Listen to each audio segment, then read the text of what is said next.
Many years of happy days befall my gracious sovereign, my most loving liege. I come to object against the Duke of Norfolk. Each day, still better others' happiness, until the heavens, envying earth's good hap, add an immortal title to your crown. I come to object against Bolingbroke of Hereford. We thank you, both. Cousin of Hereford, what dost thou object against the Duke of Norfolk, Thomas Mowbray? Now, Thomas Mowbray, do I turn to thee, and mark my greeting well, for when I speak, my body shall make good upon this earth, or my divine soul answer it in heaven. Thou art a traitor and a miscreant. Once more, the more to aggravate the note, with a foul traitor's name stuff I thy throat. Let not my cold words here accuse my zeal. The fair reverence of your highness curbs me from giving reins and spurs to my free speech, which else would post until it had returned these terms of treason doubled down his throat. What doth our cousin lay to Mowbray's charge? Look, when I speak, my life shall prove it true. That Mowbray hath received 8,000 gold coins in name of lendings for your highness soldiers, the which he hath detained for lewd employments, like a false traitor and injurious villain. Further, I say, and further will maintain upon his bad life, to make all this good, that he did plot the Duke of Gloucester's death. Mowbray, impartial are our eyes and ears. He is our subject, Mowbray, so art thou. Free speech and fearless eye to thee allow. Then Bolingbroke, as low as to thy heart, through the false passage of thy throat, thou liest. For Gloucester's death I slew him not, but to my own disgrace neglected my sworn duty in that case. A trespass that doth vex my grieved soul. Vex your grieved soul! Kindle, gentlemen! Be ruled by me. Let's purge this choler without letting blood. Good uncle, let this end where it begun. We'll calm the Duke of Norfolk. You, your son. To be a makepeace shall become my age. Throw down, my son, the Duke of Norfolk's gage. And Norfolk, throw down his. When, Harry? When? Obedience bids, I should not bid again. Norfolk, throw down, we bid. There is no proof. Myself I throw, dread sovereign, at thy foot. I am disgraced, impeached, and baffled here, pierced to the soul with slander's venom spear, the which no balm can cure, but his heart blood, which breathed this poison. Rage must be withstood. Give me his gage.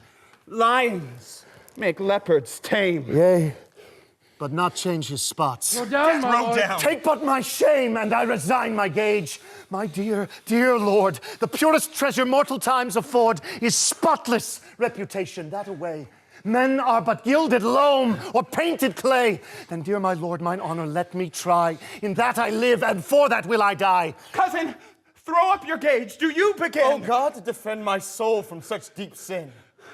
Ere my tongue shall wound my honor with such feeble wrong, or sound so base a parle, my teeth shall tear the slavish motive of recanting fear, and spit it bleeding in his high disgrace, where shame doth harbor, even in Mowbray's face. We were not born to sue, but to command. Which since we cannot do to make you friends, be ready, as your lives shall answer it. Now. Say thee so, my liege, 'tis not the way. God's is the quarrel. For God's substitute, his deputy anointed in his sight that controls life and death, which, if wrongfully inflicted, let heaven revenge. For we may never lift an angry arm against his minister. Just so.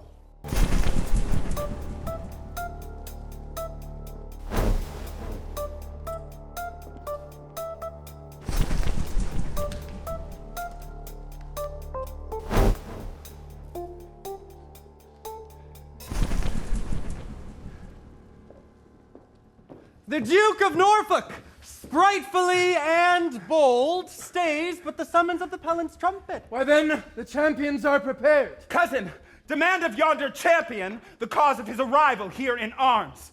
Ask him his name, and orderly proceed to swear him in the justice of his cause. In God's name, and the king's, say who thou art, and why thou comest thus knightly clad in arms. Against what man thou comest, and what's thy quarrel? Speak truly on thy knighthood and thy oath. As so, defend thee heaven and thy valor. My name is Thomas Mowbray, Duke of Norfolk, who hither come engaged by my oath against the Duke of Hereford that appeals me. By the grace of God and this mine arm, to prove him in defending of myself, a traitor to my God, my king, and me. And as I truly fight, defend me heaven. Cousin, ask yonder knight in arms both who he is and why he cometh hither. What is thy name? And what's thy quarrel? Speak like a true knight, so defend thee heaven. Bolingbroke of Hereford am I, who ready here do stand in arms. My cousin, let me kiss my sovereign's hand and bow my knee before his majesty. For Mowbray and myself are like two men that vow a long and weary pilgrimage. Then let us take a ceremonious leave and loving farewell of our several friends. The appellant in all duty greets your highness, and craves to kiss your hand, and to take his leave. We will descend and fold him in our arms. Cousin of Hereford, as thy cause is right, so be thy fortune in this royal fight. Farewell, my blood, which if today thou shed, lament we may, but not revenge thee dead. My loving lord, I take my leave of you. Of you, my noble cousin, Lord O'Merle. Not sick, although I have to do with death, but lusty, young, and cheerily drawing breath. Amen. God, in thy good cause, make thee prosperous. Be swift like lightning in the execution. Fall like amazing thunder on the cask of thy adverse, pernicious enemy. Rouse up thy youthful blood. Be valiant and live. Mine innocence, and St. George to thrive. Farewell, my lord. Securely I espy virtue with valor couch it in thine eye. Order the trial, cousin, and begin. Bolingbroke of Hereford, receive permission, and God defend the right. Strong as a tower in hope, I cry amen. Amen. Sound trumpets.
The king has thrown his warder down!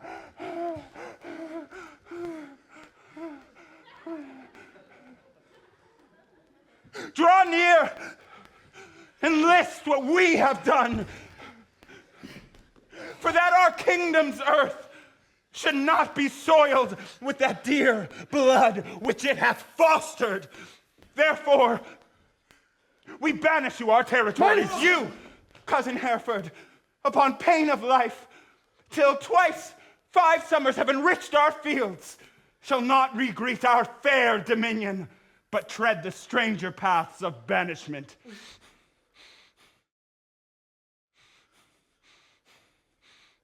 Your will be done.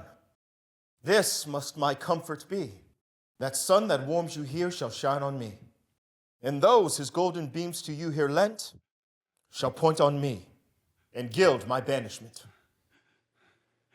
Norfolk, for thee remains a heavier doom, which I with some unwillingness pronounce. The sly, slow hours shall not determinate the dateless limit of thy dear exile, the hopeless word of never to return, breathe I against thee upon pain of life. Within my mouth you have enjailed my tongue, doubly portcullised with my teeth and lips, and dull, unfeeling, barren ignorance is made my jailer to attend on me. What is thy sentence then but speechless death, which robs my tongue from breathing native It breath? boots thee not to be compassionate? After our sentence, plaining comes too late. Then thus I turn me from my country's light, to dwell in solemn shades of endless night.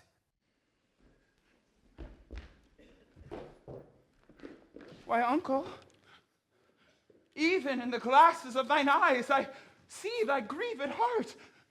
Thy sad aspect hath from the number of his banished years plucked 4 away, 6 frozen winters spent, return with welcome home from banishment. How long a time lies in one little word. 4 lagging winters and 4 wanton springs. Ends in a word. Such is the breath of kings. I thank my liege that in regard of me he shortens 4 years of my son's exile.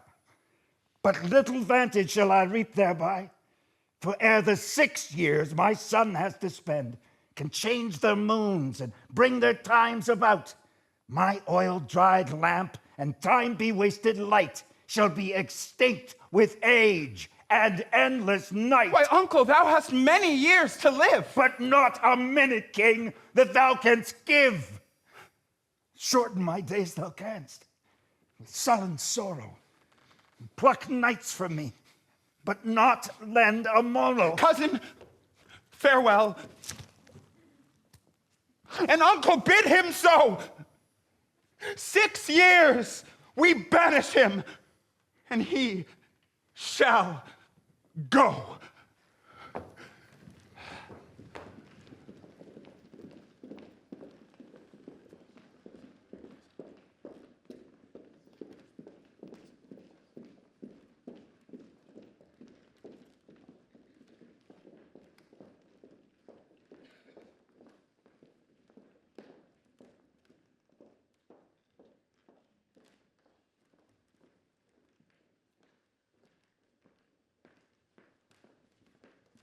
Cousin,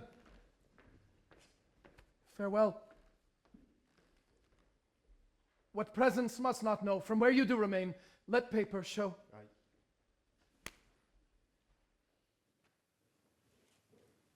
Oh, to what purpose dost thou hoard thy words, that thou returnest no greetings to thy friend? I have too few to take my leave of you, when the tongue's office should be prodigal to breathe the abundant dolor of the heart. What 6 winters?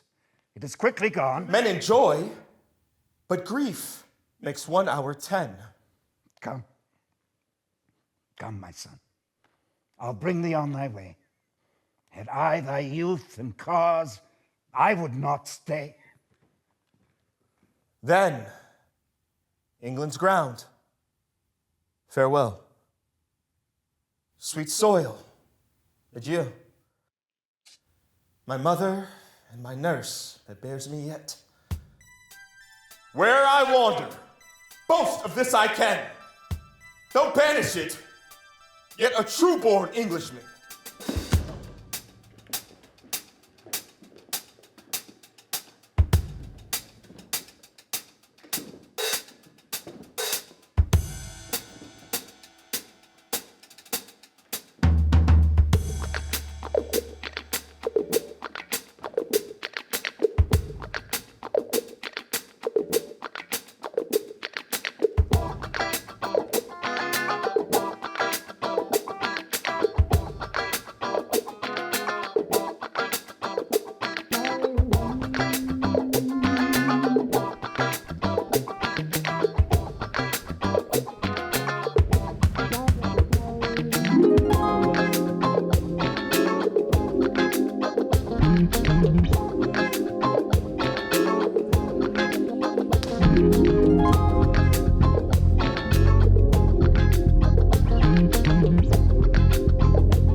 Oh, no. What villain wanders these hallways all skulking furtive? All who desire Priapus' gift are brothers here in the dark, unknown. Shall I so much dishonor my fair stars, ignoring that you do this thing you claim to hate, to give you chastisement? Dishonorable boy, that lie shall lie so heavy on my sword that it shall render vengeance and revenge, till thou, the lie giver, and that lie do lie in earth as quiet as thy father's skull.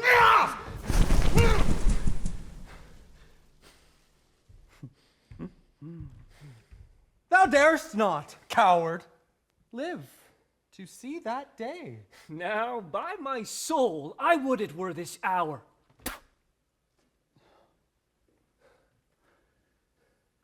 Oh.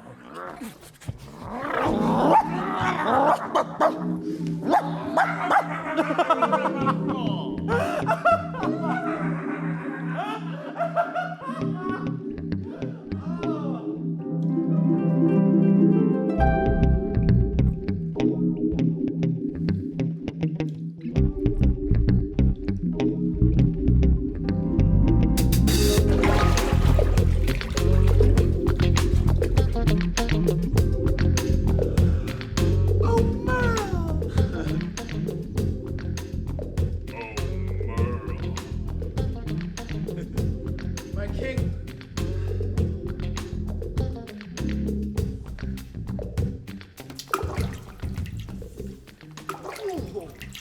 How far brought you high Bolingbroke on his way? I brought High Bolingbroke, if you call him so, but to the next highway, and there I left him. And say, what store of parting tears were shed? Faith, none for me. Except the northeast wind, which then blew bitterly against our faces, awaked the sleeping room, and so, by chance, did grace our hollow parting with a tear.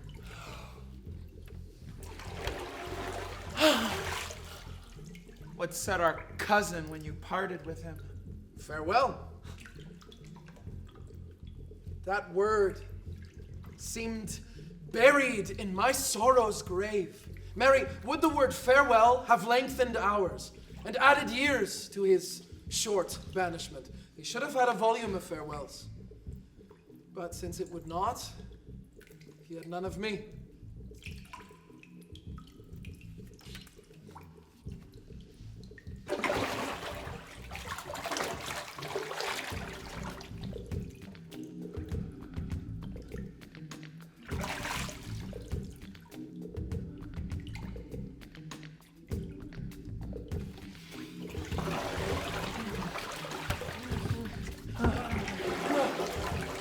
He is our cousin.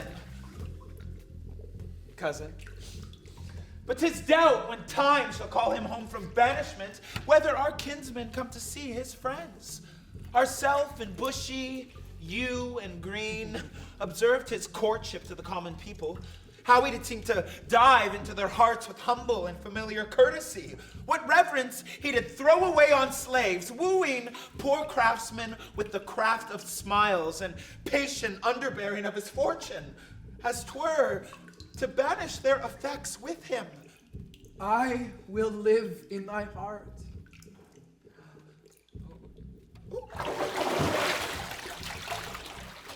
And die in thy lap.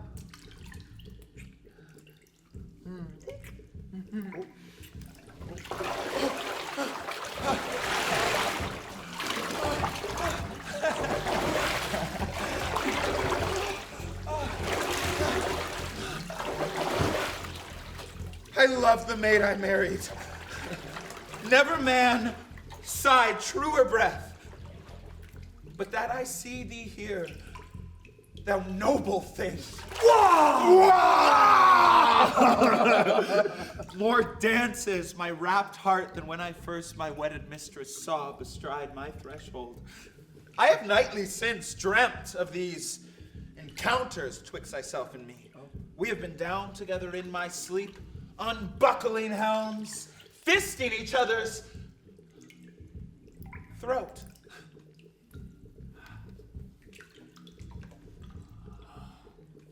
And waked, half dead, with nothing. Graze on my lips, and if those hills be dry, stray lower where the pleasant fountain lies.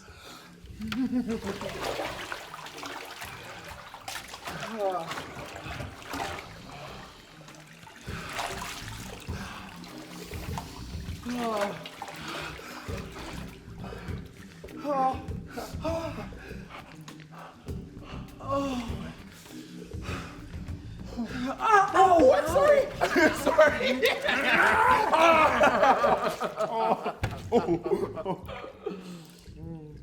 What's in the brain? That ink may character that hath not figured to thee my true spirit. Nothing, sweet boy. But yet, like prayers divine, I must each day say o'er the very same, counting no new thing old. Thou mine, I thine.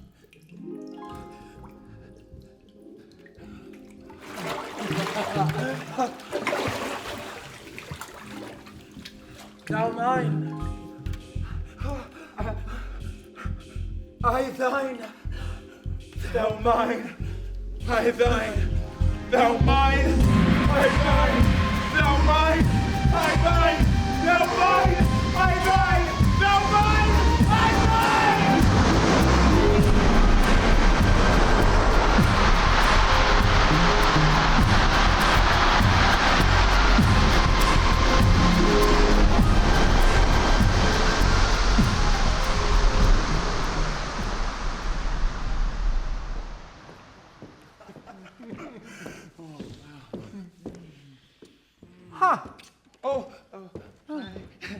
Well, Bolingbroke is gone. Yay! And so goes his judgment of us.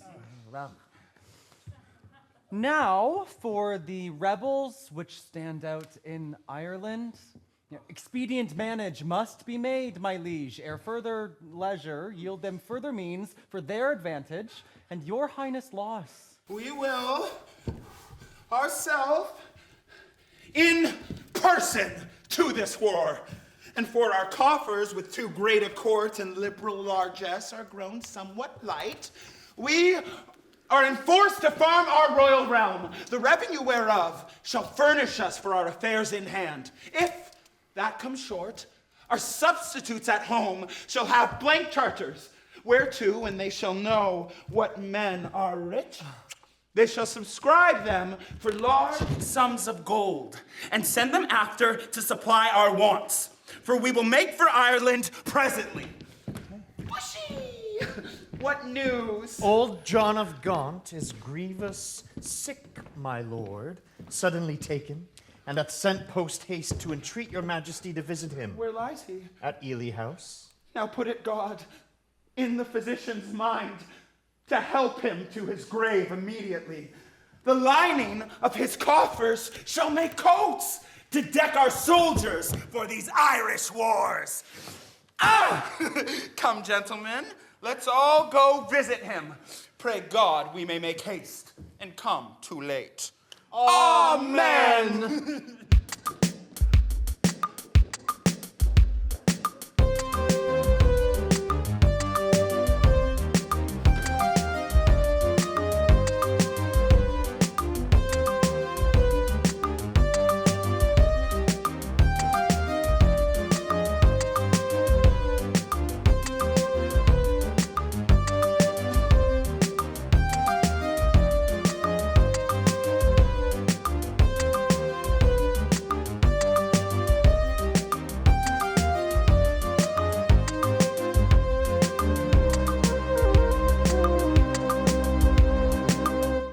Will the king come, that I might breathe my last in wholesome counsel to his unstayed youth. Vex not yourself, nor strive not with your breath, for all in vain comes counsel to his ear. More are men's ends marked than their lives before. The setting sun, music at the close, as the last taste of sweets is sweetest last, writ in remembrance more than things long past. Though Richard my life's counsel would not hear, my death's sad tale may yet undeaf his ear. No, it is stopped with other flattering sounds, as praises of his state. And then are found lascivious meters, to whose venom sound the open ear of youth doth always listen. The king is come. Deal mildly with his youth, for young hot colts being reined do rage the more. How fares our noble Uncle Lancaster? What comfort, man? How is't with aged Gaunt? Oh, how that name befits my composition. Old Gaunt indeed, and Gaunt in being old. The pleasures that some fathers feed upon is my strict fast. I mean my children's looks, and therein fasting hast thou made me gaunt. Gaunt am I for the grave, gaunt as a grave, whose hollow womb inherits naught but bones. I mock my name, great king, to flatter thee. Should dying men flatter with those that live? Oh no, thou diest, though I the sicker be. Our uncle speaks in pain. Mercy must be present. No, he that made me knows I see thee ill. Ill in myself to see, and in thee seeing ill. Thy deathbed is no lesser than thy land, wherein thou liest in reputation sick. Oh, had thy grandsire with a prophet's eye seen how his son's son should destroy his sons, from forth thy reach he would have laid thy shame, deposing thee before thou wert possessed, which art possessed now to depose thyself. Why, nephew, wert thou regent of the world, it were a shame to let this land by lease. But for thy world, enjoying but this land, is it not more than shame to shame it so? Landlord of England art thou now, not king, and thy state of law is bondslave to the law, and thou... A lunatic, lean-witted fool! Now, by my seats, right royal majesty, wert thou not brother to great Edward's son, this tongue that runs so roundly in thy head should run thy head from thy unreverent shoulders. Oh, spare me not, my brother Edward's son, for that I was his father Edward's son. Join in the present sickness that I have, and thy unkindness be like crooked age to crop at once a too long withered flower. Live in thy shame, but die not shame with thee.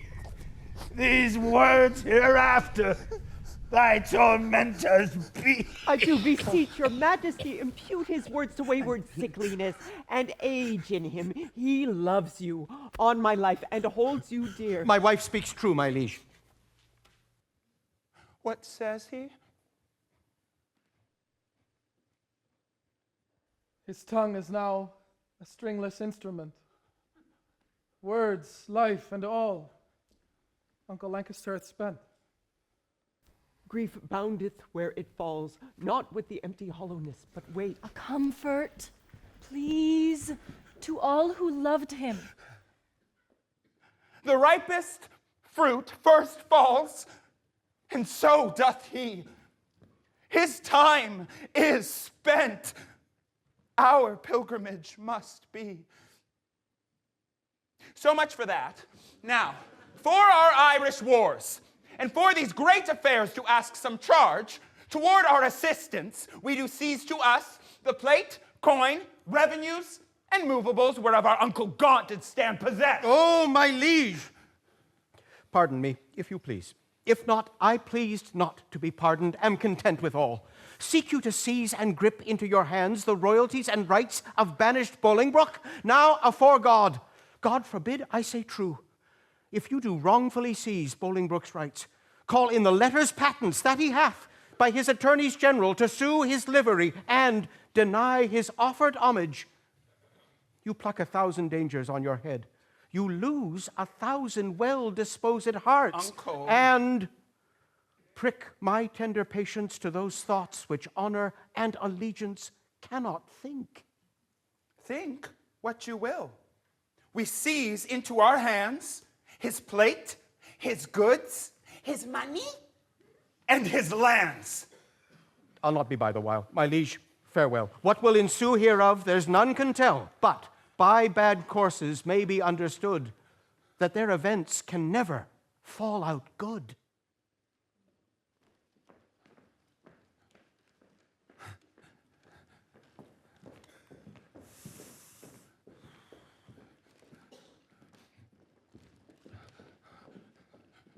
Go, Bushy, to the Earl of Wiltshire straight. Bid him repair to us to Ely House to see this business.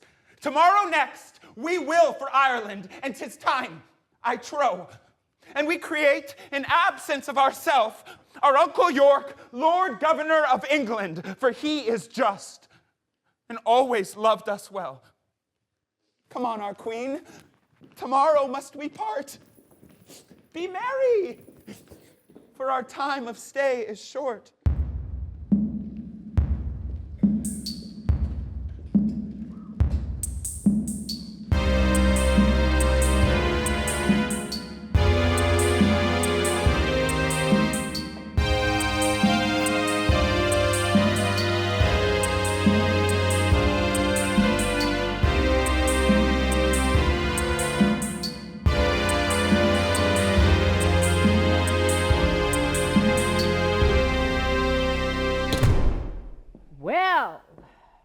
Lords, the Duke of Lancaster is dead. And living, too, for now Bolingbroke is Duke. Oh, barely in title, not in revenue. Richly in both, if justice had her right. My heart is great, and yet it must break with silence, ere it be disburdened with a liberal tongue. Nay, speak thy mind, and let him ne'er speak more that speaks thy words again to do thee harm. Tends that thou would speak to the Bolingbroke? If it be so, out with it boldly, man! Quick is mine ear to hear of good towards him. No good at all that I can do for him, unless you call it good to pity him, bereft and gelded of his patrimony. Now, for God, 'tis shame such wrongs are born in him, a royal prince, and many more of noble blood in this declining land. The king is not himself, but basely led by flatterers, and what they will inform merely in hate gainst any of us all, that will the king strictly prosecute gainst us, our lives, our children, and our heirs. The commons hath he piled with grievous taxes, and quite lost their hearts.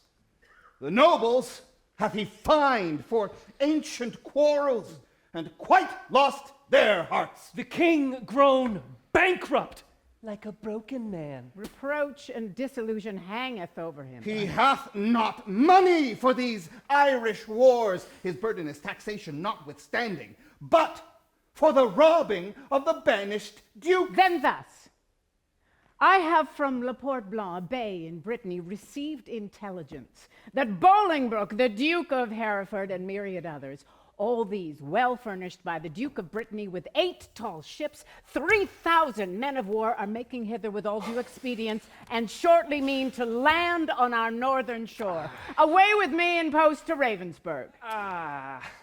Oh, if you faint as fearing to do so, stay, be secret. Myself will go. To horse. To horse! Urge doubts to those that fear. Hold out my horse, and I will first be there.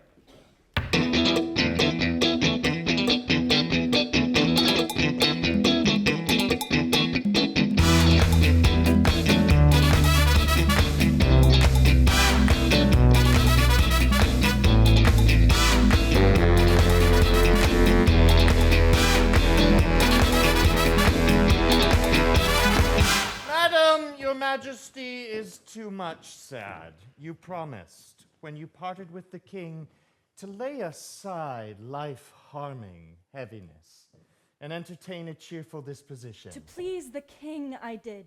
To please myself I cannot do it. Yet I know no cause why I should welcome such a guest as grief. Save bidding farewell to so sweet a guest as my sweet Richard. God save your majesty, and well met, friends. I hope the king is not yet shipped for Ireland. Why hopest thou so? 'Tis better hope he is, for his designs crave haste, his haste good hope. Then wherefore dost thou hope he's not shipped? The banished Bolingbroke repeals himself, and with uplifted arms is safe arrived at Ravensburg. Now God in heaven forbid! Madam, 'tis too true. And that is worse. The Lady Northumberland, her son, young Harry Percy, Hotspur, the lords of Ross, Beaumont, and Willoughby, with all their powerful friends, are fled to him. Why have you not proclaimed Northumberland and all the rest revolted faction traitors? We have. Whereupon the Lord Chamberlain hath broke his staff, resigned his stewardship, and all the household servants fled with him to Bolingbroke. So, Green, thou art the midwife to my woe, and Bolingbroke my sorrow's dismal heir. Despair not, madam. Who shall hinder me? I will despair, and be at enmity with cousining Hope. He is a flatterer, a parasite, a keeper back of death, who gently would dissolve the bands of life where false hope lingers in extremity. I must perforce alert his majesty to raise a counter to such travesty. Your majesty. Uncle, for God's sake, speak comfortable words. Aye, father. Should I do so, I should belie my thoughts. Comfort's in heaven, and we are on the earth where nothing lives but crosses, cares, and grief. Your husband he has gone to save far off, whilst others come to make him lose at home. Both are my kinsmen. One is my sovereign, whom both my oath and duty bids defend. T'other again is my kinsman, whom the king hath wronged, whom conscience and my kindred bids to right.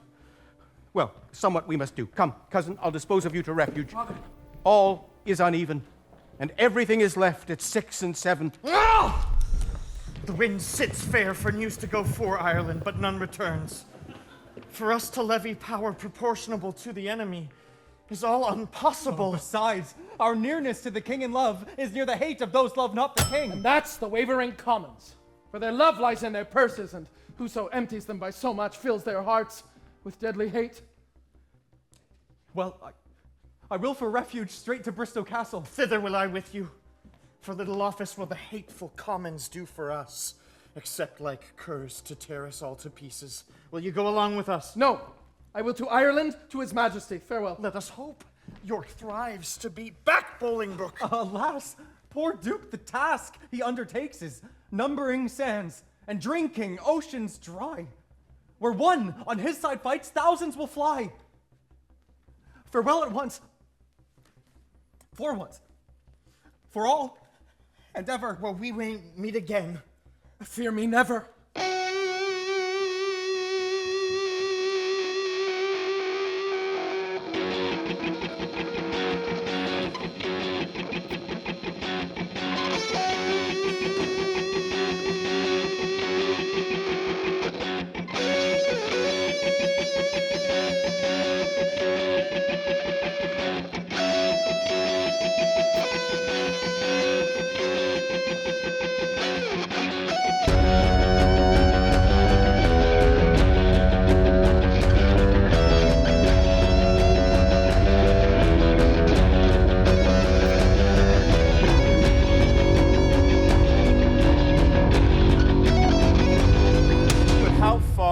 My lady, to Berkeley from here. These high, wild hills and rough, uneven ways draws out our miles and makes them wearisome.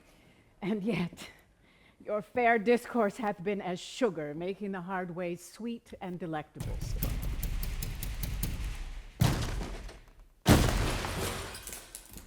But who comes here? It is my son, young Harry Percy. They call him Hotspur, sent from my brother, the Lord Chamberlain, whenso... Hotspur. Hold! Hotspur, how fares your uncle? I had thought, my lady, to have learned to south of you. Why?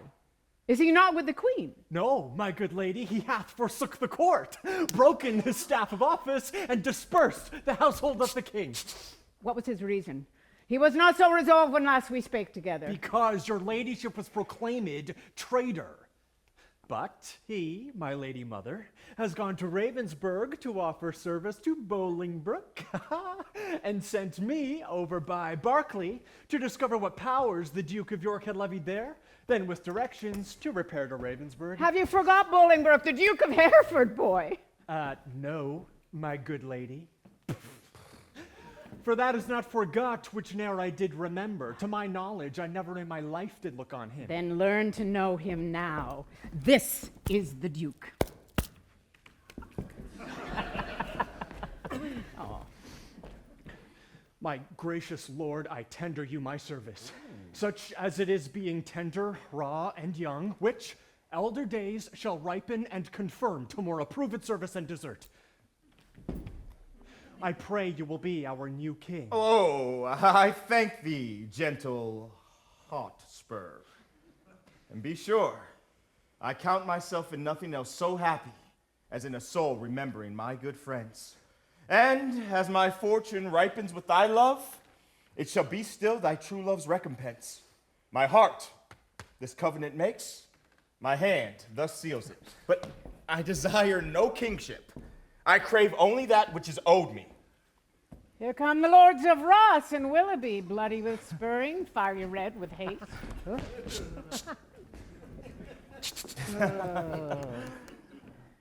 Welcome, my lords. I watch your love pursues a banished traitor. All my treasury is yet but unfelt thanks, which more enriched shall be your love and labor's recompense. I swear. Your presence makes us rich, most noble lord. And far surpasses our labors to attain it, my leader.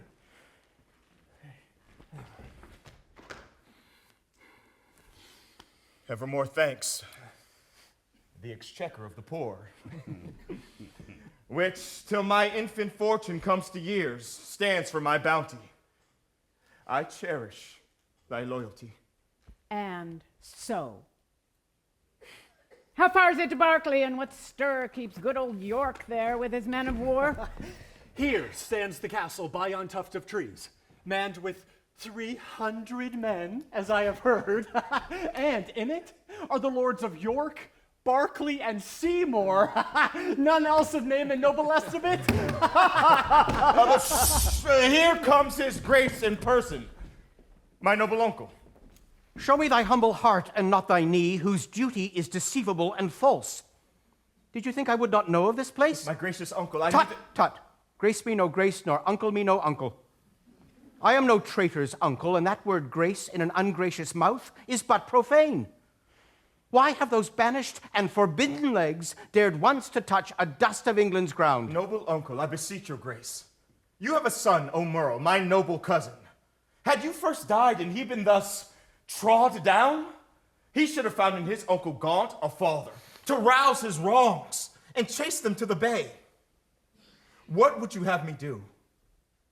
I am a subject, and I challenge law.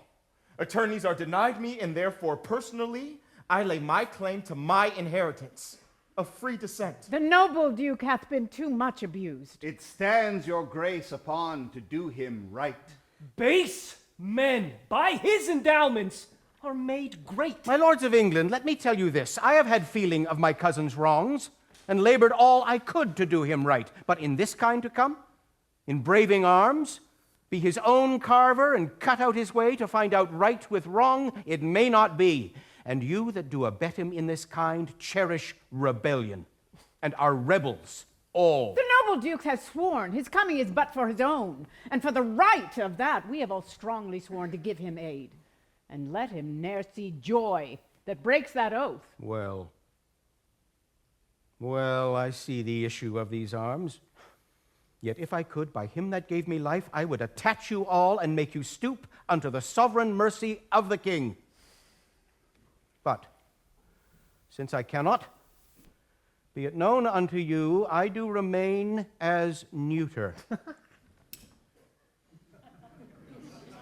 So, Fare you well. Unless you please to enter in the castle and there repose you for this night. An offer, uncle, that we will accept.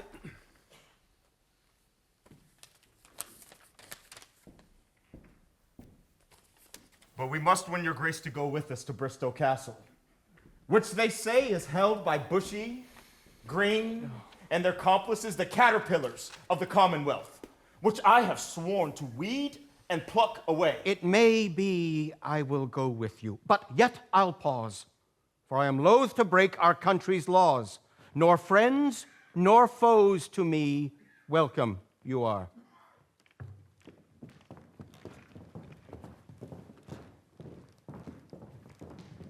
Things past redress are now with me past care.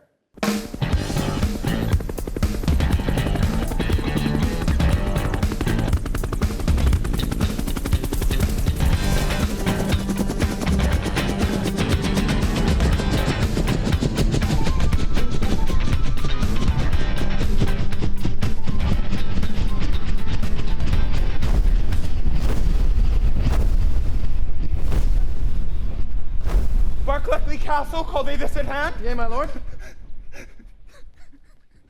How brooks your grace the air after your late tossing or the breaking seas? I weep for joy to stand upon my kingdom once again. Dear earth, I do salute thee with my hand. The rebels wound thee with their horses' hooves. As a long-parted mother with her child plays fondly with her tears and smiles in meeting, so weeping, smiling, greet I thee, my earth, and do thee favors with my royal hands. Feed not thy sovereign's foe, my gentle earth, nor with thy sweets comfort his ravenous sense, but let thy spiders that suck up thy venom and heavy-gated toads lie in their way, doing annoyance to the treacherous feet which with usurping steps do trample thee. Fear not, my lord, that power that made you king hath power to keep you king in spite of all. He means, my lord, that we are too remiss, whilst Bolingbroke, through our security, grows great and strong in substance and in power. So, when this thief, this traitor, Bolingbroke, who all this while hath reveled in the night, whilst we were wandering with the Antipodes, shall see us rising in our throne, the east, his treasons will sit blushing in his face, not able to endure the sight of day, but self-affrighted, tremble at his sin.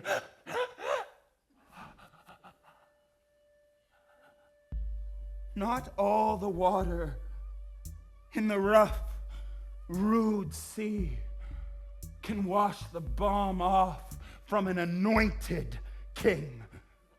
The breath of worldly men cannot depose the deputy elected by the Lord.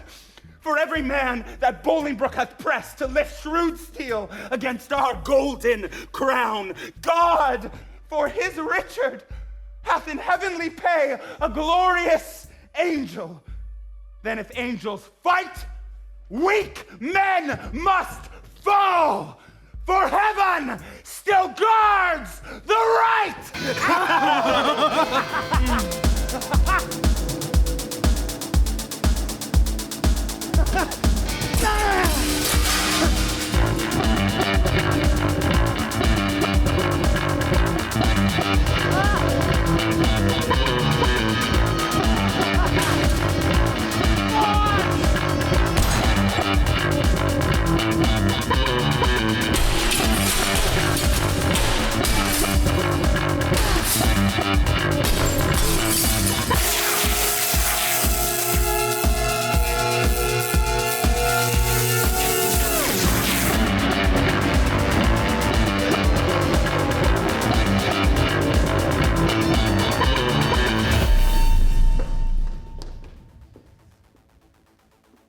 I do love nothing in the world so well as you.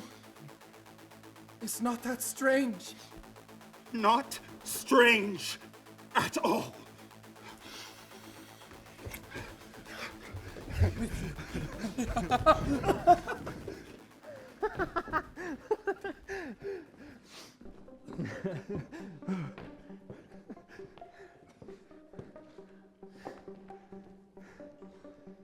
Bring forth these two. Up, boy!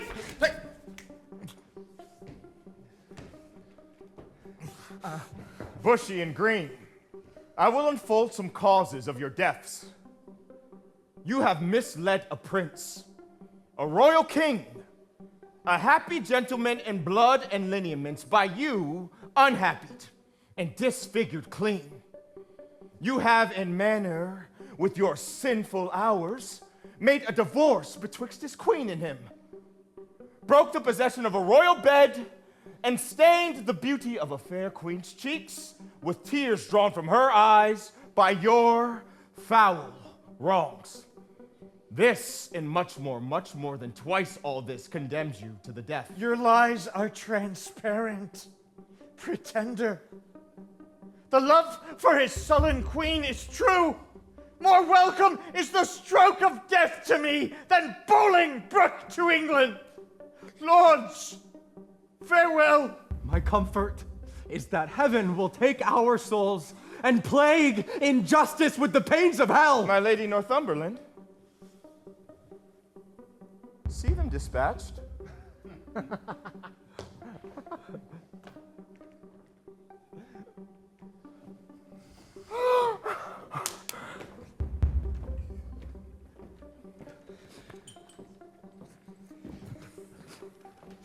Willoughby!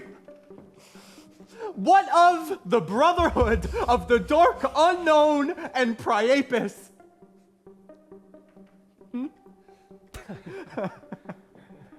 Coward! Fate will curse thee!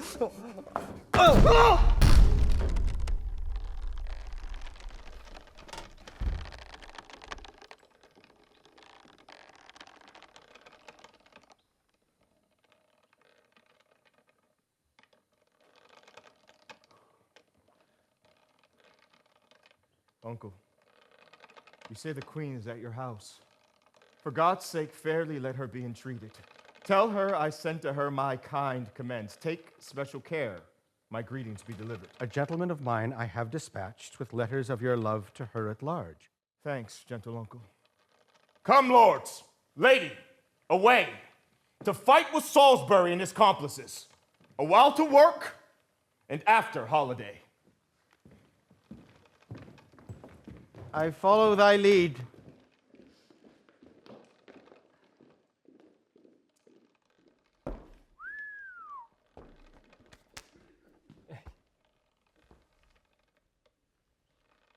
Oh,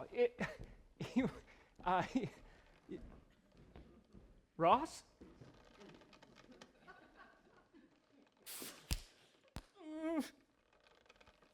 Oh.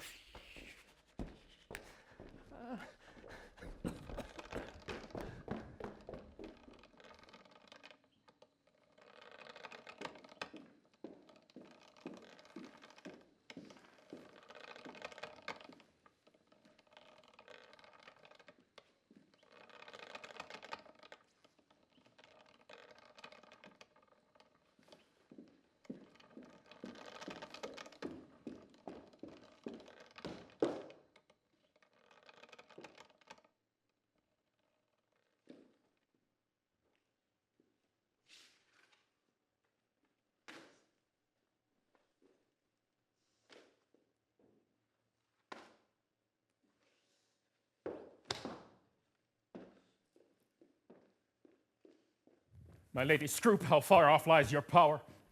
One day too late? I fear me, noble lord, hath clouded all thy happy days on earth. Oh, call back yesterday, bid time return, and thou shalt have 12,000 fighting men. Today, unhappy day too late. overthrows thy joys, friends, fortune, and thy state, for all the Welshmen, hearing thou wert dead, are gone, to Bolingbroke dispersed and fled. Comfort, my liege. Why looks your grace so pale? The blood of 20,000 men did triumph in my face, and they are fled. Until so much blood thither come again, have I not reason to look pale and dead? All souls that will be safe fly from my side, for time hath set a blot upon my pride. Comfort, my liege! Remember who you are. I had forgot myself. Am I not king? Ah! Awake, thou coward majesty! Thou sleeps! Is there more to tell? Both young and old rebel, and all goes worse than I have power to tell. Too well thou tell'st a tale so ill. What has become of Bushy? Where is Green? I warrant they have made peace with Bolingbroke. Peace have they made with him indeed, my More lord. villains, vipers, damned without redemption, make war upon their spotted souls for this. And curse their souls! Their peace is made with heads, and not with hands. Dead? Aye, all of them at Bristow lost their heads.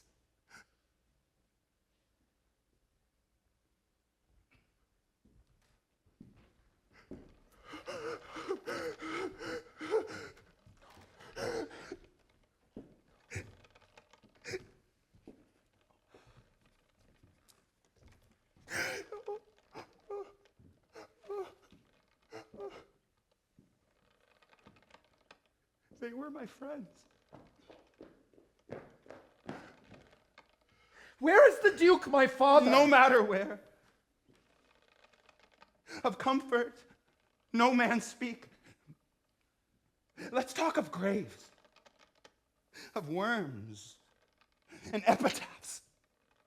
Make dust our paper, and with rainy eyes write sorrow on the bosom of the earth. Let's choose executors and talk of wills, and yet not so. For what can we bequeath save our deposed bodies to the ground, our lands, our lives, and all our Bolingbroke's? And nothing can we call our own but death.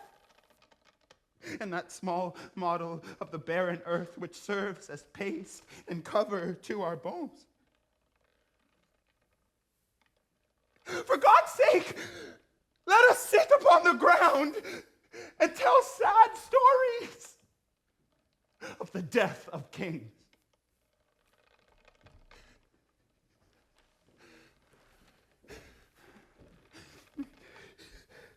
How some have been deposed, some slain in war, some haunted by the ghosts they have deposed, some poisoned by their wives, some sleeping killed,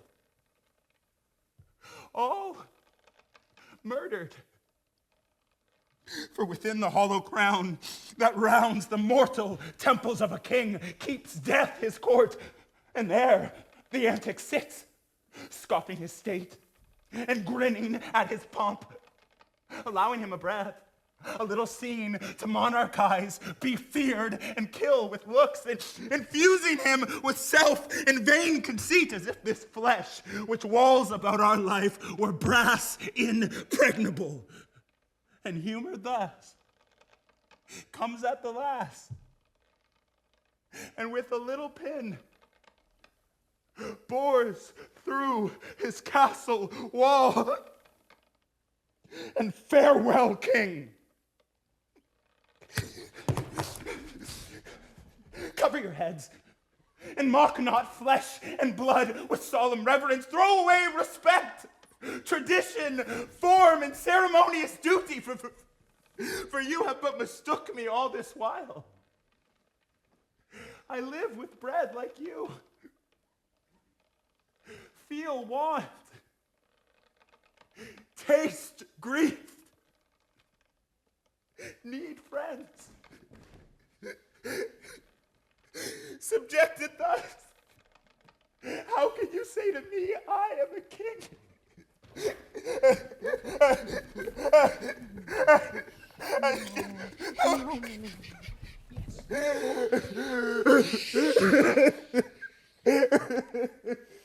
My lord, wise men ne'er sit and wail their woes, but presently prevent the ways to wail. To fear the foe, since fear oppresseth strength, gives in your weakness strength unto the foe. Thou chidest me well.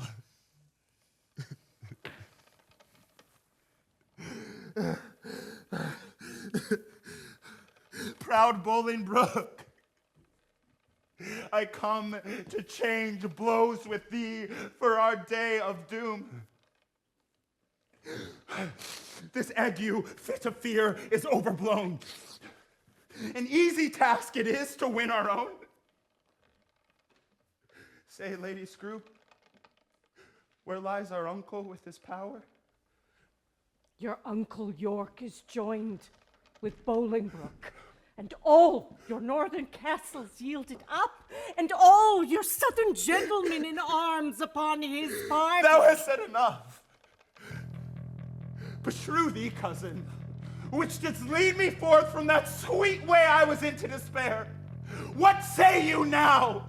What comfort have we now? By heaven, I'll hate him everlastingly that bids me be of comfort anymore. Go to Flint Castle. There I'll pine away. My liege, one word. He does me double wrong that wounds me with the flatteries of his tongue. Discharge my followers. Let them hence away from Richard's lost night to Bolingbroke's fair day.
So that by this intelligence we learn the Welshmen are dispersed, and Lady Scroop is gone to meet the king, who lately landed with some few private friends upon this coast. The news is very fair and good, my lord.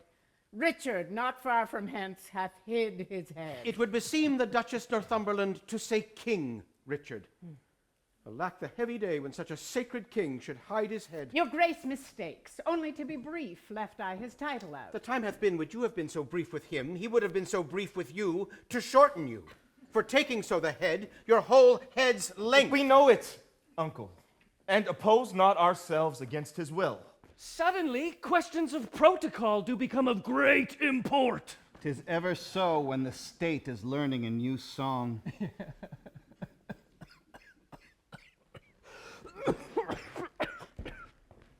What disease hast thou?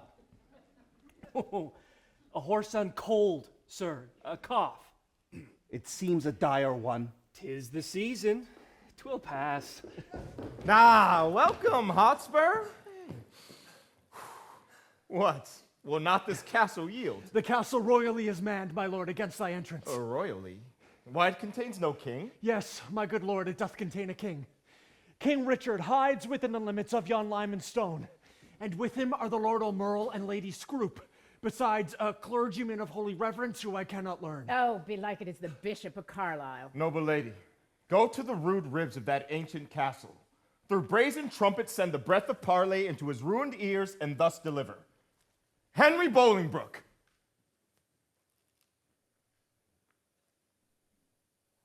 On both his knees doth kiss King Richard's hand, and sends allegiance and true faith of heart to his most royal person, hither come, even at his feet, to lay my arms and power, provided my banishment repealed and lands restored again be freely granted. If not, I'll use the advantage of my power and lay the summer's dust with showers of blood. See, King Richard doth himself appear, as doth the blushing, discontented sun from out the fiery portal of the east. Yet looks he like a king. Behold his eye, as bright as the eagle's, lightens forth controlling majesty. We are amazed. And thus long have we stood to watch the fearful bending of thy knee, because we thought ourselves thy lawful king. If we be not, show us the hand of God that hath dismissed us from our stewardship. Tell Bolingbroke, for yon methinks he stands, that every stride he makes upon my land is dangerous treason. Thy thrice noble cousin Harry Bolingbroke doth humbly kiss thy hand. His coming hither hath no further scope than for his lineal royalties, and to beg enfranchisement immediate on his knees. This swears he, as he is a prince and just, and as I am a gentlewoman, I credit him. Northumberland? Say thus the king returns. His noble cousin is right welcome hither, and all the number of his fair demands shall be accomplished without contradiction. With all the gracious utterance thou hast, speak to his gentle hearing kind commands. But his legacy in Ireland has been spent, and on that money I know Bolingbroke depends. Tell him so.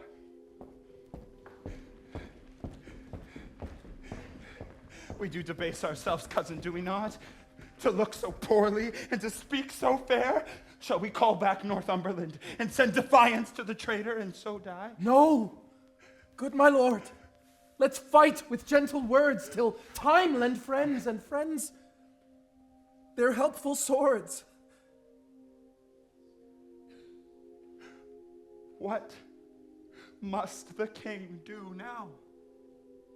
Must he submit? No. The king shall do it. Must he be deposed? The king shall be contented. Must he lose the name of king? Oh, God's name, let it go.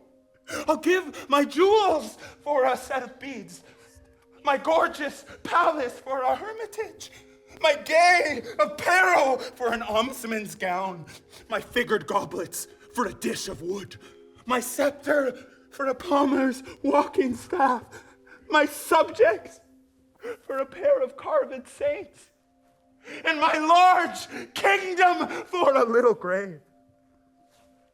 A little grave. An obscure grave.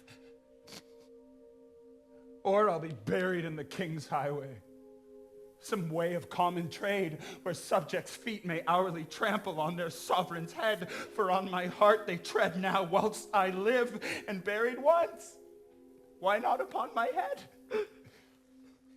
O Merle, thou weepst, my tender-hearted cousin, will make foul weather with despised tears. Our sighs, and they shall lodge the summer corn, and make a dearth of this revolting land. Or shall we play the wantons with our woes, and make some pretty match with shedding tears, as thus, to drop them still upon one place,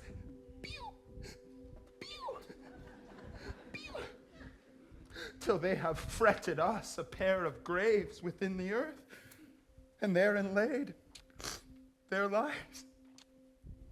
Two kinsmen dig their graves with weeping eyes. Would not this ill do well? Well, I see I talk but idly, and you laugh at me.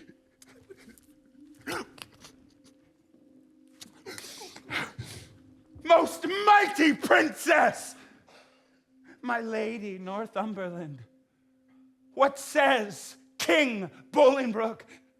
Will his majesty give Richard leave to live till Richard die? My lord, in the base court he doth attend to speak with you. May it please you, come down. Down! Down I come, like glistering Icarus, to come at traitors' calls and do them grace. What says his majesty?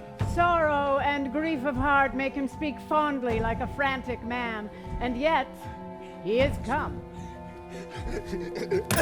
Stand all apart, and show fair duty to his majesty. My gracious lord. Up, cousin! Up! Your heart is up, I know. Thus high, at least. Although your knee be low. My gracious lord, I come but for mine own. Your own is yours, and I am yours, and all. So far be mine, my most redoubted lord, as my true service shall deserve your love. Uncle, give me your hands. Nay, dry your eyes. Tears show their love, but want their remedies. Cousin, I am too young to be your father, though you are old enough to be my heir. What you will have, I'll give, and willing too, for do we must what force will have us do. Set on towards London, cousin? Is it so?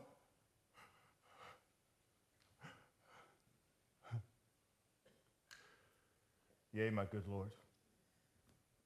Then I must not say no.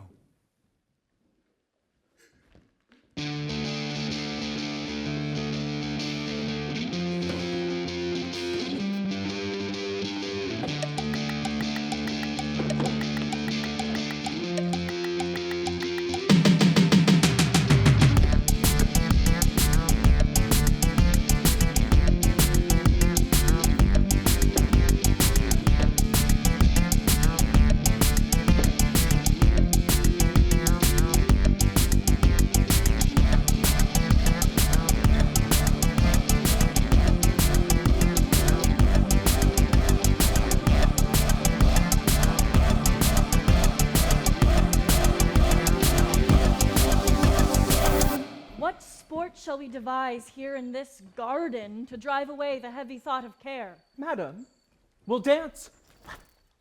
Yeah. La, la, la, la, la, la, la, la, la. My legs can keep no measure in delight when my poor heart no measure keeps in grief. Therefore, no dancing, boy. Some other sport. Madam, we'll tell tales. Of sorrow or of joy? Of either, madam. Of neither, groom. For if of joy being altogether wanting, it doth remember me the more of sorrow. Or if of grief being altogether had, it adds more sorrow to my want of joy. For what I have I need not to repeat, and what I want it boots not to complain. I could weep, madam, would it do you good? And I could sing, would weeping do me good, and never borrow any tear of thee. But stay, here come the Duchess and another. Let's step into the shadow of these trees. First, bind we up young dangling apricocks, which like unruly children do make their sires stoop with the oppression of their prodigal weight.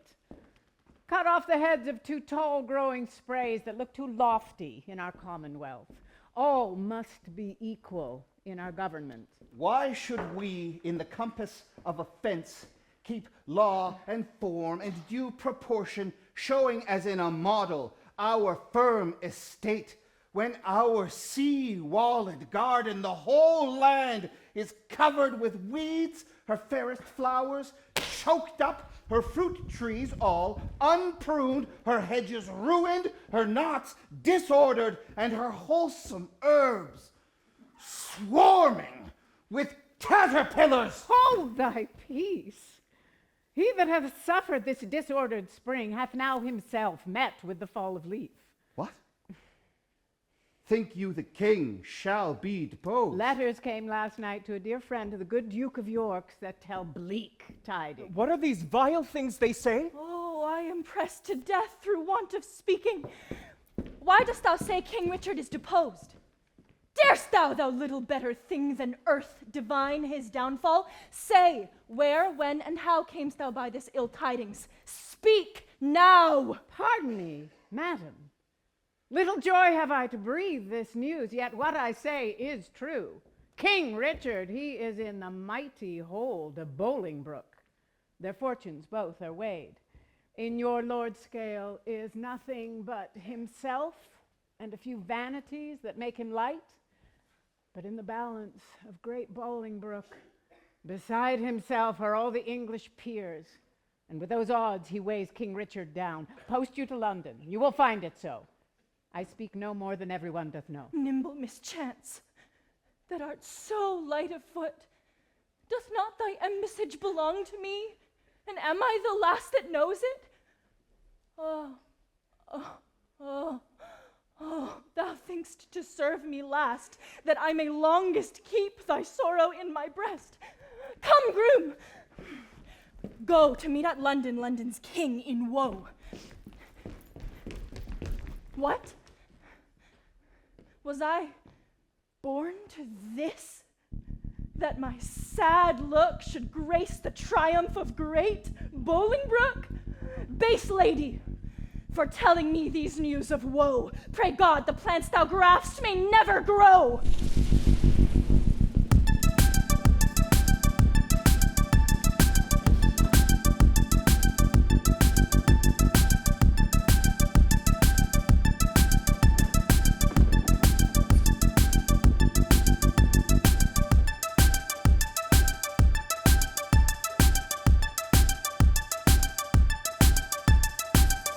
Great Bolingbroke, I come to thee from plume-plucked Richard, who with willing soul adopts thee heir, and his high scepter yields to the possession of thy royal hand.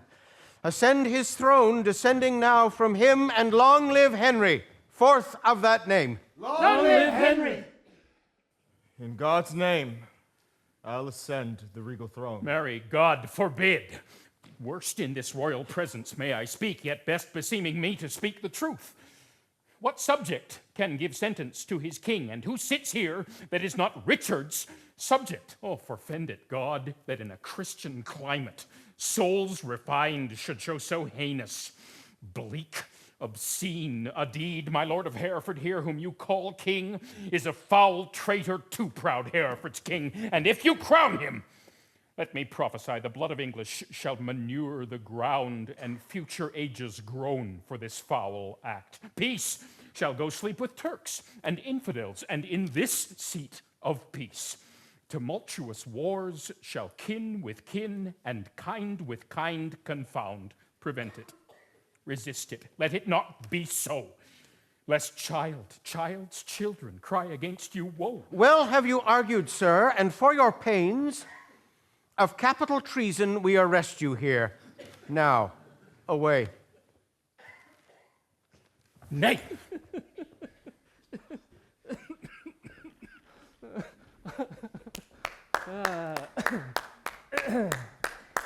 Now will Richard pay for his royal frivolity and squander. Fetch hither Richard, that in common view he may surrender. So we shall proceed without suspicion.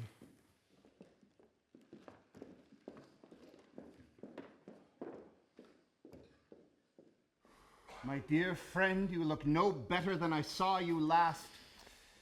Long have I labored with a grievous cough, with difficulty breathing, and loathing meat. No doctor knows why. God is just, and of our pleasant vices makes instruments to plague us.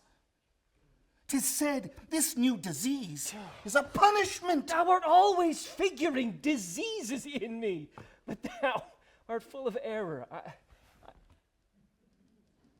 I am sound. Hark now! The unknown act!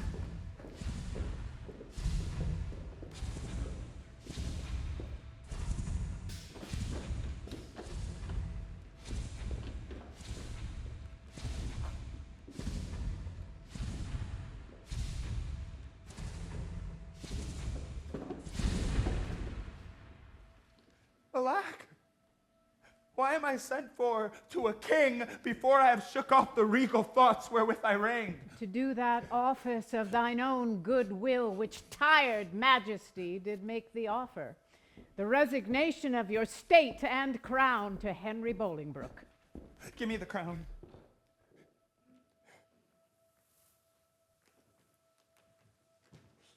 Here, cousin. Seize the crown.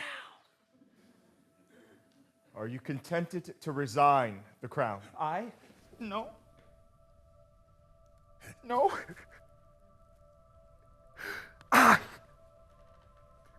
For I must nothing be. I give this heavy weight from off my head, and this unwieldy scepter from my hand, the pride of kingly sway from out my heart. With mine own tears, I wash away my balm. With mine own hands, I give away my crown. With mine own tongue, deny my sacred state. With mine own breath, release all duteous oaths. All pomp and majesty I do forswear. My manors, rents, revenues I forego. My acts, decrees, and statutes I deny. God, pardon all oaths that are broke to me. God, keep all vows unbroke are made to thee. God save King Henry! Unkinged Richard says, and send him many years of sunshine days.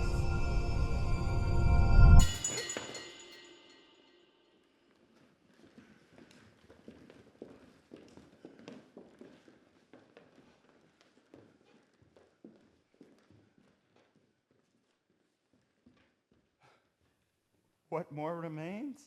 No more. but that you read these accusations and these grievous crimes committed by your person and your followers against the state and profit of this land, that by confessing them the souls of men may deem that you are worthily deposed. Lady Northumberland, if thy offenses were upon record, would it not shame thee in so fair a troop to read a lecture of them? Nay, all of you that stand and look upon me, though some of you with Pilate wash your hands, showing an outward pity, yet you Pilates have here delivered me to my sour cross. And water cannot wash away your sin. My lord, dispatch. Read o'er these articles. Mine eyes are full of tears, I cannot see. My lord! No lord of thine! Thou hot, insulting woman, and know not now what name to call myself.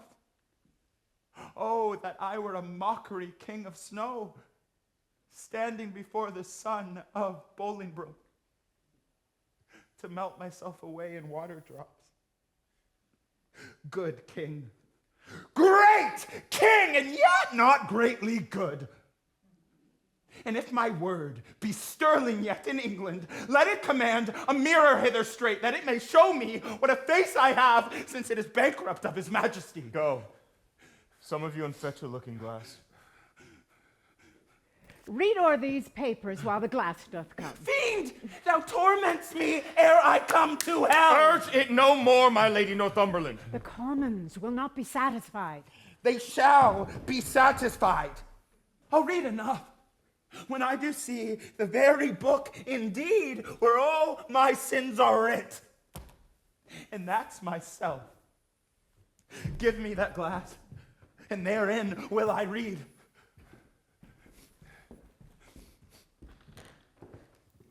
Thank you.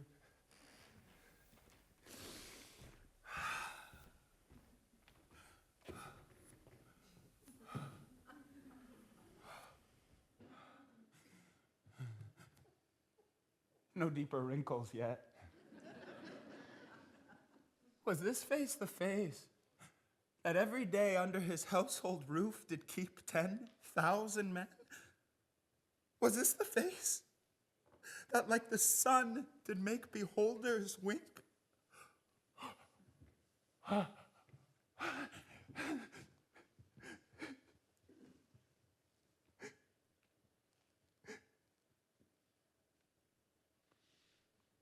Was this the face that faced so many follies, which was at last outfaced by Bolingbroke?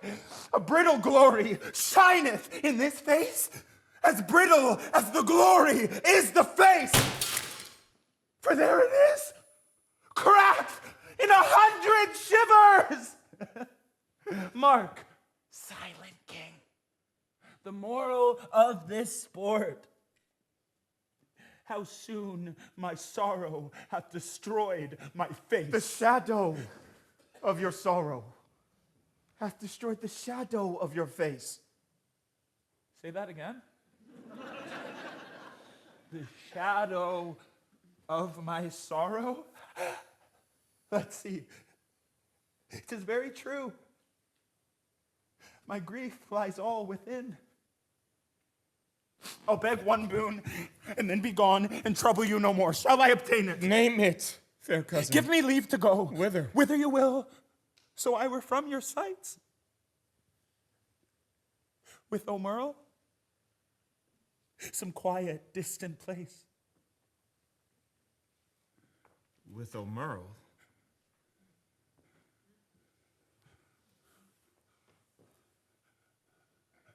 I see. Because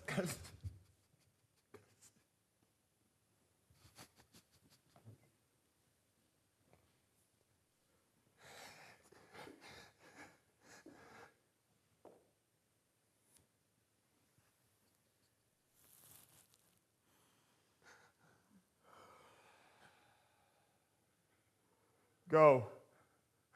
Some of you convey him to the tower. oh, good. Convey! Conveyors are you all that rise thus nimbly by a true king's fall.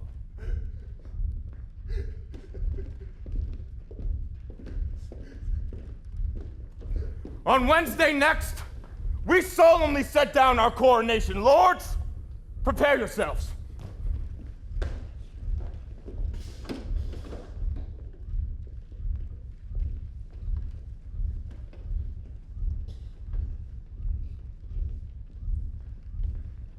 A woeful pageant have we here beheld. The woes to come, the children yet unborn shall feel this day as sharp to them as thorns. You holy clergymen, is there no plot to rid the realm of this pernicious blot? My lord hath revealed our connection. My lord, before I freely speak my mind herein, you shall not only take the sacrament to bury mine intents, but also to effect whatever I shall happen to devise. I see your brow is full of discontent, your heart of sorrow, and your eyes of tears. Come home with me to supper. I'll lay a plot, shall show us all a merry day.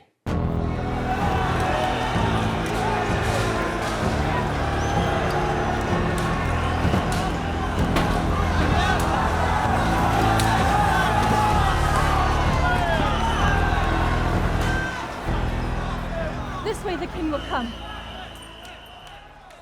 This is the way to Julius Caesar's ill-erected tower, to whose flint bosom my condemned lord is doomed a prisoner by proud Bolingbroke. But soft, but see. Or rather do not see my fair rose wither.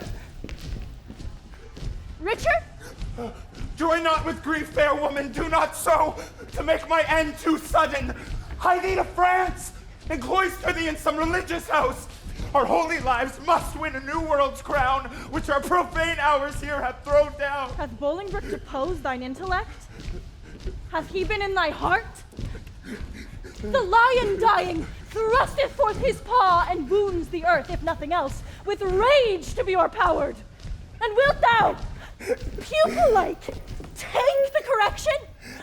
Mildly hiss the rod, and fawn on rage with base humility, which art a lion, and the king of beasts. Good sometime, queen. Prepare thee hence for France. Think I am dead, and that even here thou takest, as from my deathbed, thy last living leave. Ah, my lord, the mind of Bolingbroke is changed. You must to Pomfret, and not unto the tower. And madam, order is ta'en for you. With all swift speed you must away to France. Northumberland! Thou ladder wherewithal the mounting Bolingbroke ascends my throne. The time shall not be many hours of age, more than it is, ere foul sin, gathering head, shall break into corruption. The love of wicked men converts to fear, that fear to hate, and hate turns one or both to worthy danger and deserved death. My guilt be on my head, and there an end. Take leave and part, for you must part forthwith. Doubly divorced. Bad woman, you violate a twofold marriage, twixt my crown and me, and then twixt me and my married life. Let me unkiss the oath twixt thee and me. And yet not so, for with a kiss 'twas made. Banish us both, and send the king with me. That were some love, but little policy. Then whither he goes, thither let me go! One kiss shall stop our mouths and dumbly part.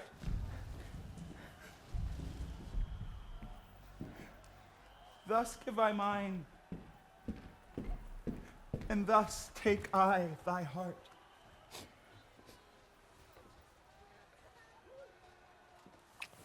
Oh, we make woe wanton with this fond delay. Once more, adieu. The rest let sorrow say.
Is there no treatment, then, for this thing? What ails thee?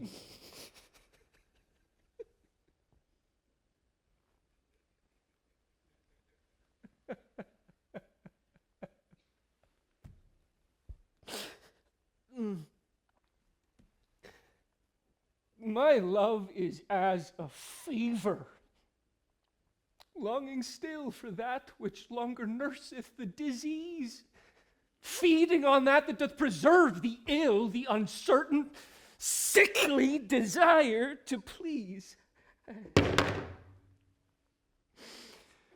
Past cure I am. Now reason is past care, and frantic, mad, with evermore unrest. My thoughts and my discourse, as madmen's, are at random from the truth, vainly expressed. In times of plague, madmen lead the blind. This is a sickness which puts some of us in distemper, but I cannot name the disease, and it is caught of you that yet are well.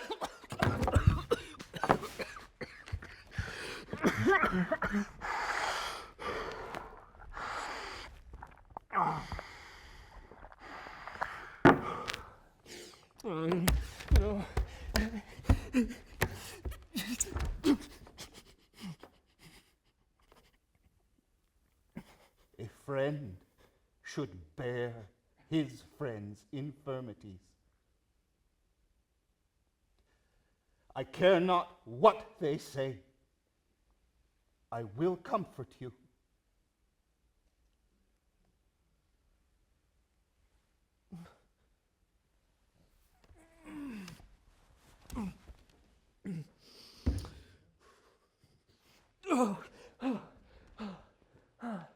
I can no other answer make but thanks. And thanks.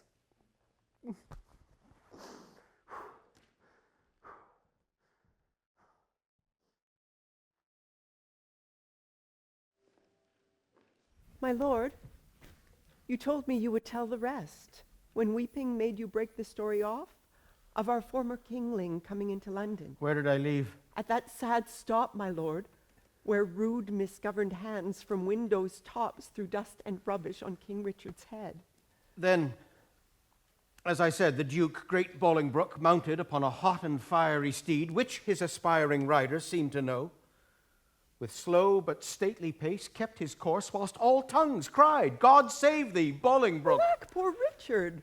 Welcome, O Merle. Who are the violets now that strew the green lap of the new-come spring? Madam, I know not, nor I greatly care not. God knows I had as lief be none as one. What news from Oxford? Do these jousts and triumphs hold? For aught I know, my lord, they do. You will be there, I know. If God prevent not, I purpose so. What seal is that hangs without thy bosom? Yea, look'st thou pale? Let me see the writing. What should you fear? 'Tis nothing but some bond that he's entered into for gay apparel 'gainst the triumph day. Bound to himself, wife, thou art a fool. Boy, let me see the writing. Beloved father, 'tis nothing.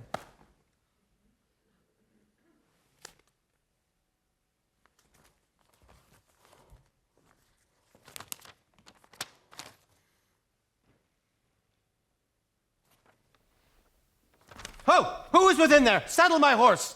God for his mercy, what treachery is here? What is it, my lord? Peace, foolish woman! I will not peace. What is it, O Merle? Good mother, be content. It is no more than my poor life must answer. Thy life I will answer. unto the king. Why, York, what wilt thou do? Wilt thou not hide the trespass of thine own? Have we more sons, or are we like to have? Is he not like thee? Is he not thine own? Wilt thou conceal this dark conspiracy? A dozen of them here have ta'en the sacrament, and interchangeably set down their hands to kill the king at Oxford. Well, he shall be none. We'll keep him here. Then what is that to him? Away, fond woman. Were he 20 times my son, I would impeach him. Hadst thou groaned for him as I have done, thou wouldst be more pitiful. But now I know thy mind. Thou dost suspect that I have been disloyal to thy bed, and that he is a bastard and not thy son. Sweet York, sweet husband, be not of that mind. He is as like thee as a man may be, but not like to me, nor any of my kin, and yet I love him. Make way, unruly woman! After Omerl. Though I be old, I doubt not, but to ride as fast as York, and never will I rise up from the ground till Bolingbroke have pardoned thee. Away, begone!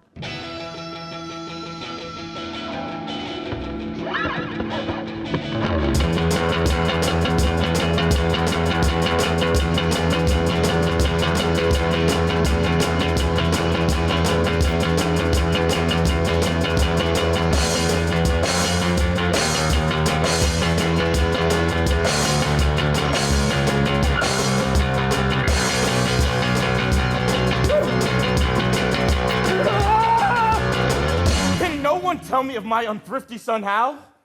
'Tis full 3 months since I did see him last. If any plague hang over us, 'tis he. I would to God, my friends, he might be found. Inquire at London mongst the taverns there, for there, they say, he daily doth frequent, with unrestrained, loose companions, e'en such, they say, as stand in narrow lanes, and beat our watch and rob our passengers while he, young wanton and effeminate boy, takes on the point of honor to support so dissolute a crew. My lord, some 2 days since I saw Prince Hal and told him of those triumphs held at Oxford. And what said the gallant? His answer was, he would unto the baths, and from the commonest creature pluck a glove and wear it as a favor, and with that he would unhorse the lustiest challenger. As dissolute as desperate in a...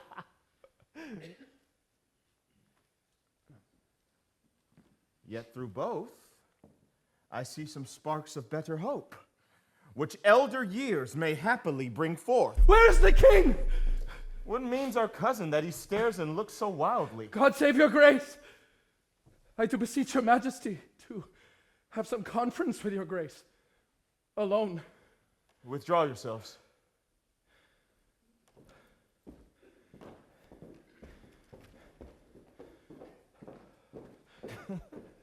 What is the matter with our cousin now? Forever may my knees grow to the earth, my tongue cleave to my roof within my mouth, unless a pardon ere I rise or speak. Intended or committed was his fault. If on the first, how heinous ere it be, to win thy afterlove, I pardon thee. What is the matter, uncle? Speak. Peruse this writing here, and thou shalt know the treason that my haste forbids me show. Remember, as thou readst, thy promise past. I do repent me. Read not my name there. My heart is not confederate with my hand. It was, villain, ere thy hand did set it down, I tore it from the traitor's bosom, king. Oh, heinous, strong and bold conspiracy. Oh, loyal father of a treacherous son, thou sheer, immaculate, and silver fountain from whence this stream, through muddy passages, hath held his courage and defiled himself. Thy overflow of good converts to bad, and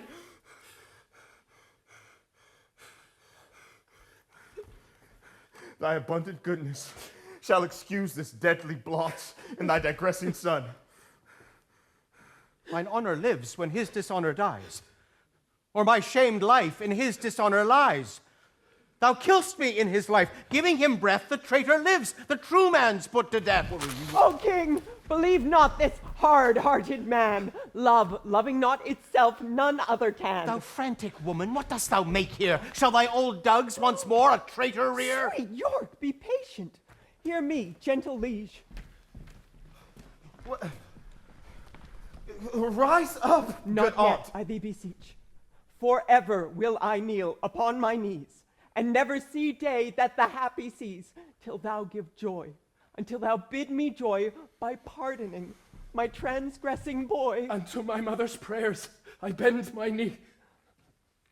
Against them both my true joints bended be. Ill mayest thou thrive if thou grant any grace. Pleads he in earnest? Look upon his face. His eyes do drop no tears. His prayers are in jest. His words come from his mouth, ours from our breast. Our prayers do outpray his. Then let them have that mercy that true prayer ought to have. Good aunt, stand up. I do not sue to stand. Pardon is all the suit I have in hand. I pardon him, as God shall pardon me. Oh, happy vantage of a kneeling knee. Yet I am sick with fear. Speak it again. Twice saying pardon doth not pardon twain, but makes one pardon strong. I pardon him with all my heart. A God on earth thou art. But for our trusty brother-in-law and the abbot with all the rest of that consorted crew, destruction straight shall dog them at the heels. Good uncle, help to order several powers to Oxford or where'er these traitors are. But of the old king, what am I to do? Have I no friend who will rid me of this living fear?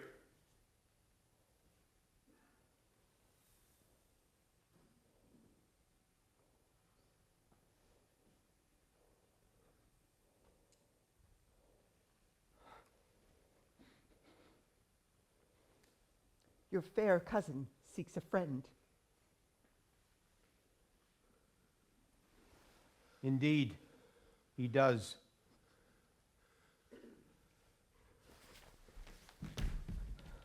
Have I no friend?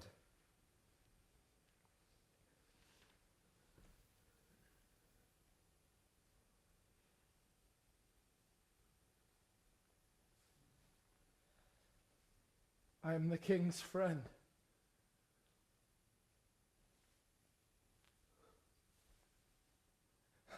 And I will rid his foe.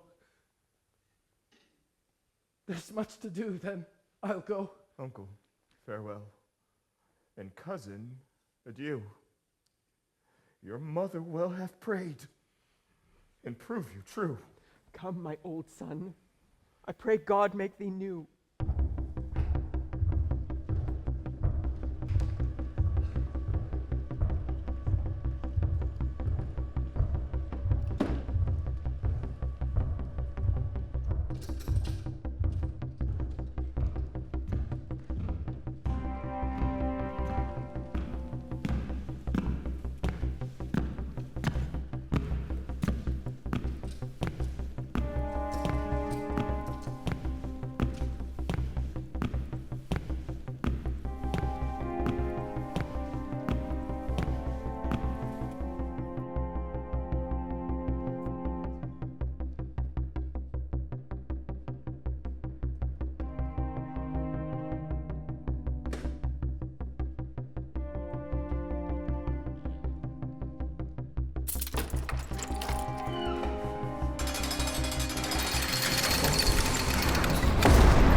I have been studying how I may compare this prison where I live unto the world.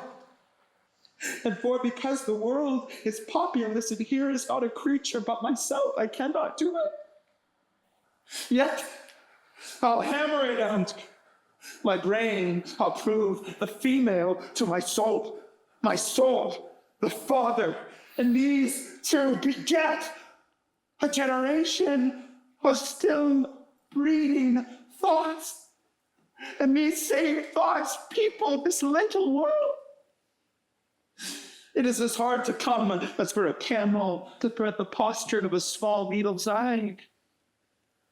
Thoughts tending to ambition, they do plot unlikely wonders. How these vain, weak nails may tear a passage through the flinty ribs of this hard world, my ragged prison walls. And for they cannot die in their own pride. thoughts tending to content, flatter themselves that they are not the first of fortune's slaves, nor will not be the last, like silly beggars who sitting in the stocks refuge their shame that many have, and others must sit there, and it was thought they find a kind of ease, bearing their own misfortune on the back of such as hath before endured the like. Thus play I in one person many people, and none contented. Sometimes am I king, and treasons make me wish myself a beggar. And so I am. And crushing penury persuades me I was better when it came. Then am I king again, and by think that I am unkinged by Bolingbroke, and straight am nothing. But whate'er I be, nor I, nor any man that but man is, with nothing shall be pleased, till he be eased with being nothing.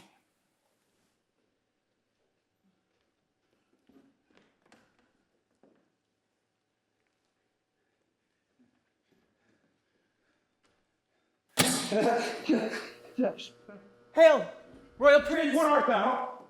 And how comest thou hither where no man ever comes but that sad dog that brings me food to make misfortune live?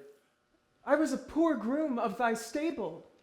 I did attend thy wife's fair pony when thou wert king, who, travelling towards York with much ado at length, have gotten leave to look upon my sometime royal master's face. Oh, how it earned my heart when I beheld in London streets that coronation day, when Bolingbroke rode on roan Barbary, that horse that thou so often hast bestrid, that horse that I also so carefully have dressed. Rode he on Barbary? Tell me, gentle friend, how went he under him? So proudly, as if he disdained the ground. So proud that Bolingbroke was on his back. That jade hath he bred from my royal hand. This hand hath made him proud with clapping him. Would he not stumble? If thou love me, 'tis time thou wert away.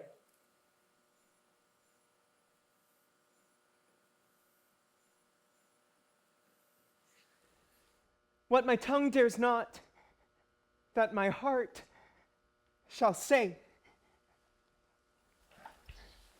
Taste of it first as the other was wont to do. My lord, I dare not. One who lately comes from the king commands the contrary. Devil take Bolingbroke and thee! Patience is stale, and I am weary of it. Who gives such an order? One who loved thee well. One who loved me well. My part is done. Farewell.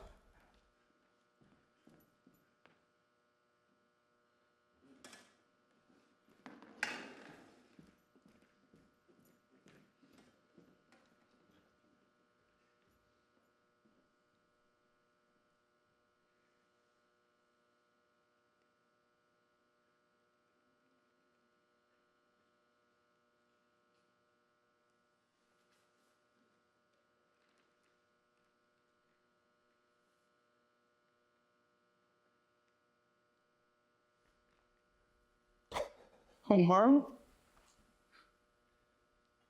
My king.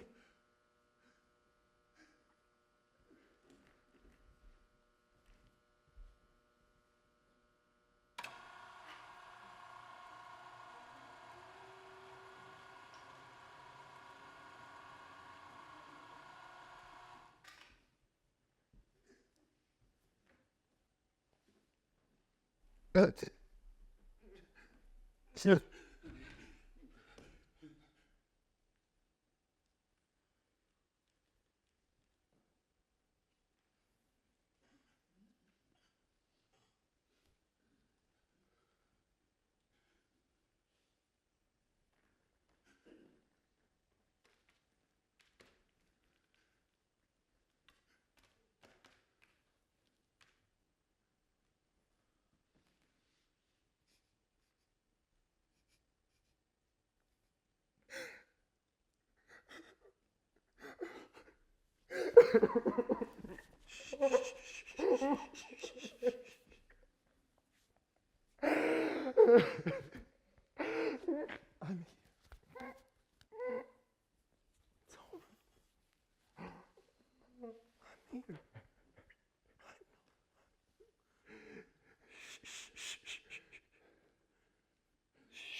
Why? Either I must answer, or have mine honor soiled by the attainder of your slanderous lips. There is no slander. Thou darest not, coward! Live to see that day! By my soul, I would it were this hour. It seems to me now you've heard from power.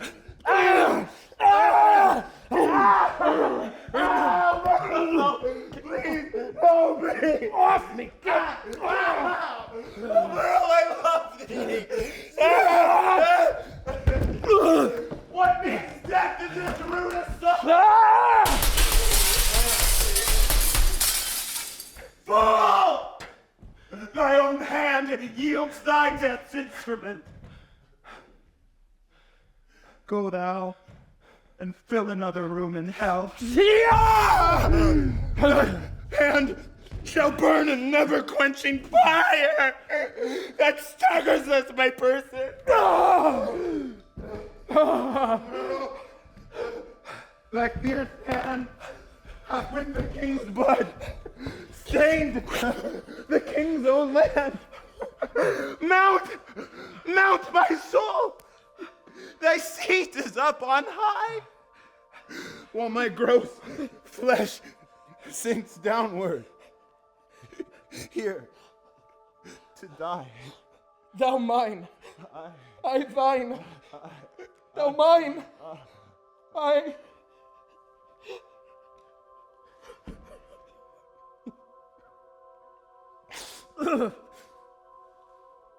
As full of valor as of royal blood, both have I spilled. Would the deed were good. For now, the devil that told me I did well says that this deed is chronicled in hell. This dead king to the living king I'll bear, and pray that God will to me be fair. Oh, no! No!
Kind Uncle York, the latest news we hear is that the rebels have consumed with fire our town of Seizure in Gloucestershire.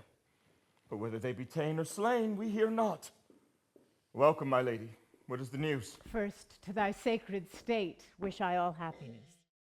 The next news is, I have to London sent the heads of Oxford, Salisbury, Blunt, and Kent. The manner of their taking may appear at large discoursed in this paper here. I thank thee, gentle Northumberland, for thy pains, and to thy worth will add right worthy gains. Then I am content and happy in King Henry's reign. The grand conspirator, Abbot of Westminster, with clog of conscience and sour melancholy, hath yielded up his body to the grave. But here is Carlyle living. Huh? To abide thy kingly doom, and sentence of his pride.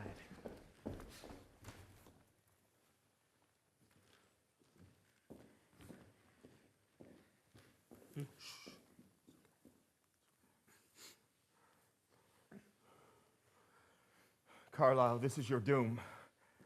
Find some secret place, some reverend room, more than thou hast, and with it, joy thy life. So as thou livest in peace, die free from strife. For though mine enemy thou hast ever been, high sparks of honor in thee have I seen.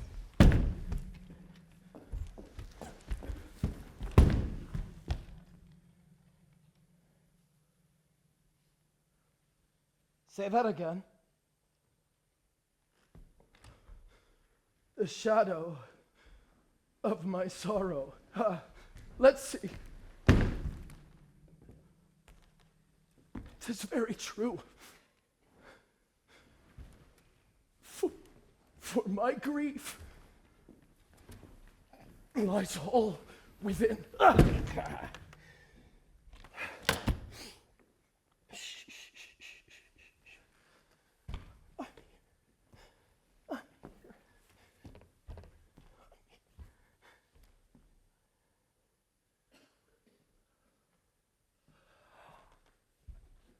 Great King! Within this coffin I present thy buried fear. Herein all breathless lies the mightiest of thy dear enemies, former King Richard, by me hither brought. O Merle, I thank thee not. For thou hast wrought a deed of slander with thy fatal hand upon my head in all this famous land. From your own mouth, my lord, I did this deed. They love not poison that do poison need, nor do I thee. Though I did wish him dead, I hate the murderer, love him murdered. The guilt of conscience take thou for thy labor, but neither my good word nor princely favor with Cain. Go wander through shades of night, and never show thy head by day nor light. No! Silence! Banishment it is! We must accept the king's decree. The king is dead. We will not stay. Our countrymen are gone and fled. As well assured, Richard, their king, is dead. Richard! With the eyes of a heavy mind, I see thy glory like a shooting star fall to the base earth from the firmament. Thy sun sets weeping in the lowly west, witnessing storms to come. Woe and unrest. Thy friends are gone to wait upon thy foes, and crossly to thy good all fortune goes. Well said, cousin, with thy slippery tongue. For God's sake, let us steal a quiet moment and tell true stories of the death of kings. How some have been deposed, some slain in war, some haunted by the ghosts they have deposed, some poisoned by their wives, some sleeping killed, all murdered.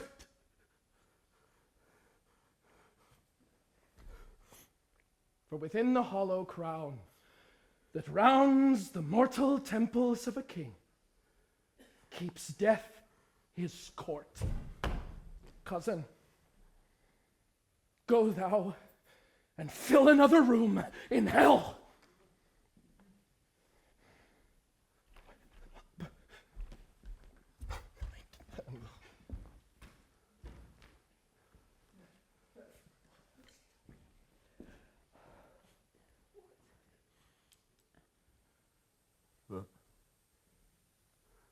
Lords, I protest my soul is full of woe, that blood should sprinkle me to make me grow. Come, mourn with me for what I do lament, and put on sullen black incontinent. I'll make a voyage to the Holy Land and wash this blood from off my guilty hand. March sadly after.